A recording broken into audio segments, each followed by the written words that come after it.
Welcome back to the shop. Today we've got an Echo 330 EVL. Got a bar stud that's stripped out and got one that's wrung off. On this particular saw, the bar stud's thread in through the outside of the tank. So today I'm going to show you how I change them and show you a tool that I use. This tool's available from a couple places. Mine come from Steel. I don't know the part number, but there are other ones that's a bar stud changer. So let's come over here to the workbench. As you can see, this stud's broke off even. This one is just about stripped, so we're going to change them both. To do that, we're going to use two bar studs. Echo part number is 43301114530, and we're also going to put a couple brand new nuts on there. Part number 43301903933. To make that installation, we're going to use this tool. It goes on the end of a ratchet. You'll notice those little bearings in there, they roll. I'll show you how to use it, and that allows you to be able to change out one of these without messing up the threads. So let's get started. We're going to remove this side cover first. In this particular saw, we're going to use a 10mm socket.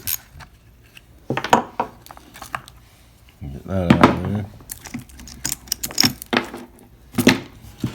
Now you can see here that these studs just screw in. You just simply slide that over the stud. We'll put our ratchet on it.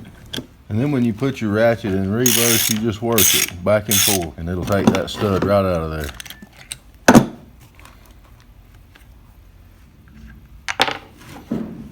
And there's your old stud. And then pretty much the same thing for the other side.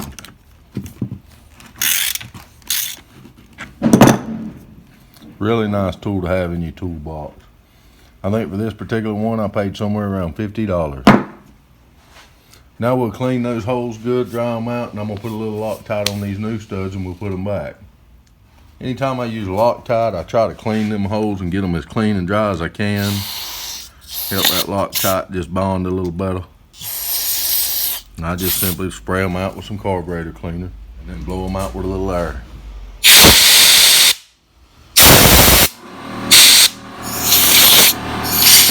You'll hear lots of debate on different parts about what type of Loctite to use. I 90% of the time just use a blue type Loctite on most configurations. That's our new bar stud. I've heard people say you put too little, you put too much. I just coat the whole thing. I don't worry about having too much. And then we're just going to do the reverse of what we did earlier.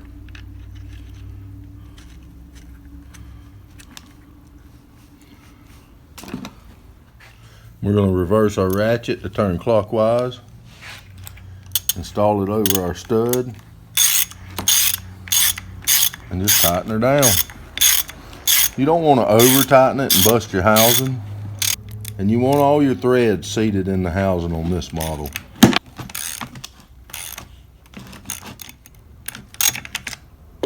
Now we'll repeat the same thing for the other side. Same thing as before. With that Loctite on it, just snug them down good. Now check before you're done. Like here, I have some of that that's leaking out. You don't want that down on your tensioner and your other moving parts, that Loctite. So I generally just take my rag and wipe it all off good. We'll put our plate back on. We'll reinstall all our bar and chain.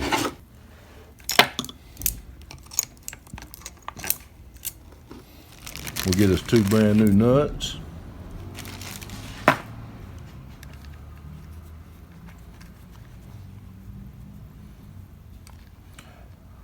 I would strongly suggest when you're replacing bar studs like this, I guess you don't have to, but if I put that thread locker on them, I like to let them sit for at least 4 or 5 hours before you get out there and go to running it. There you go. It just goes to show you once again with proper tools, that's about a 5-minute job. businesses charge what they charge because this isn't feasible for a homeowner to go buy one of these. These are about $40 to $55 a piece.